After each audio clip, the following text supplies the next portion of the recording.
மதுரை மீனாட்சி பதிப்பகம் வழங்கும் சுருக்கெழுத்து ஒளிநாடா.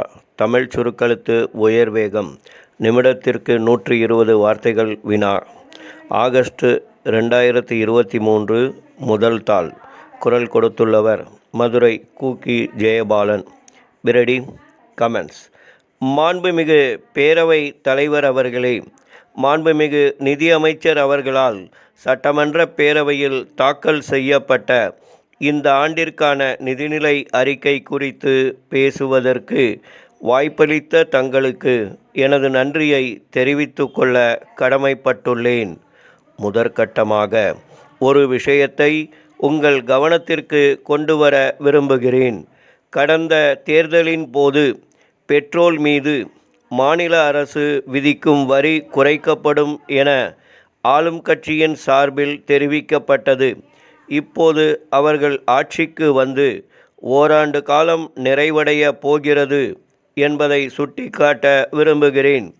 இதுவரையில் பெட்ரோல் விலையினை குறைக்க மாநில அரசு தனது பங்கிற்கு எந்த நடவடிக்கையும் எடுக்கவில்லை என்பதை எடுத்துக்கூற கடமைப்பட்டுள்ளேன். எனவே இது குறித்து விரைந்து நடவடிக்கை எடுக்க வேண்டுமென்று கேட்டுக்கொள்ள விரும்புகிறேன். அடுத்ததாக, கடந்த சில மாதங்களாக கட்டுமான பொருட்களின் விலை உயர்ந்து வருவதை அரசின் கவனத்திற்கு கொண்டு வர விரும்புகிறேன்.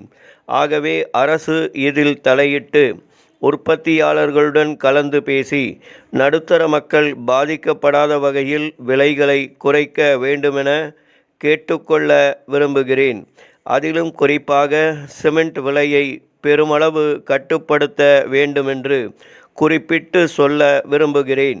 அடுத்தபடியாக, கூட்டுறவுத்துறையை பொறுத்தவரை கூட்டுறவு வங்கிகளில் 5 சவரன் வரை நகைகளை அடமானம் வைத்து கடன் பெற்றவர்களுக்கு வட்டி தள்ளுபடி செய்யப்படும் என்று அரசு அறிவித்தது.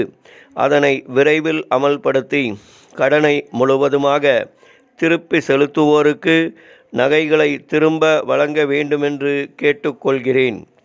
அது மட்டுமல்லாமல் அரசின் சார்பாக கூட்டுறவு வங்கிகளுக்கு வழங்கப்பட வேண்டிய நிதியையும் உடனே வழங்க வேண்டுமென்று அன்போடு கேட்டுக்கொள்ள விரும்புகிறேன். இந்த ஆண்டு வழங்கப்பட்டுள்ள நிதிநிலை அறிக்கையில் பல நல்ல அம்சங்கள் உள்ளதை நான் உள்ளபடியே பாராட்ட விரும்புகிறேன். அதே நேரத்தில் மிக பெரும் துறையாக உள்ள பொது பணி துறைக்கு இந்த ஆண்டு கூடுதல் நிதி எதுவும் வழங்கப்படவில்லை என்பதை சுட்டிக்காட்ட கடமைப்பட்டுள்ளேன்.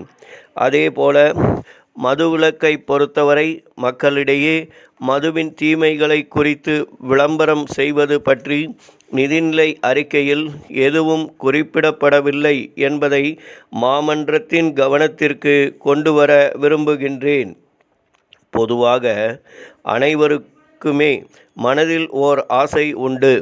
அதாவது தான் முதலிடத்தில் வரவேண்டும் என்பதே அந்த ஆசை.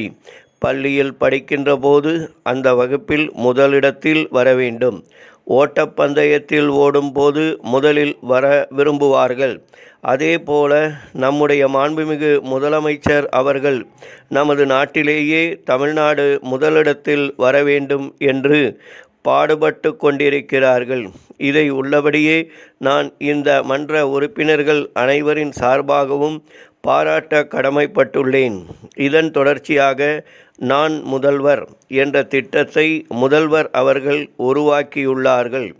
ஆண்டுக்கு 2 லட்சம் மாணவர்களை தேர்ந்தெடுத்து அவர்களுள் ஒளிந்திருக்கும் திறன்களை வெளியே கொண்டு வந்து மேம்படுத்தி அவர்களை முதன்மை நிலை அடைய செய்வதே இந்த திட்டம்.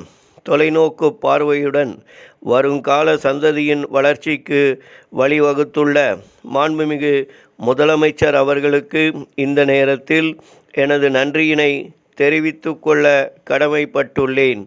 அது மட்டுமல்லாமல் ஒட்டுமொத்த மாநிலத்தையும் முன்னேற்ற வேண்டும் என்ற நோக்கத்தோடு பல முதலீட்டாளர் மாநாடுகளை நடத்தி 2 லட்சத்திற்கும் மேற்பட்டவர்கள் வேலைவாய்ப்பு பெறக்கூடிய திட்டங்களை அரசு உருவாக்கியுள்ளது.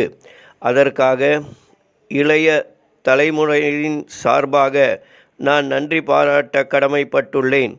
மாண்புமிகு பேரவைத் தலைவர் அவர்களே, இந்த வரவு செலவு திட்ட பொது விவாதத்தில் இந்த அளவுக்கு பேசுவதற்கு எனக்கு வாய்ப்பு வழங்கிய தங்களுக்கு மீண்டும் நன்றி தெரிவித்து இத்துடன் எனது உரையை நிறைவு செய்கிறேன். ஸ்டாப்.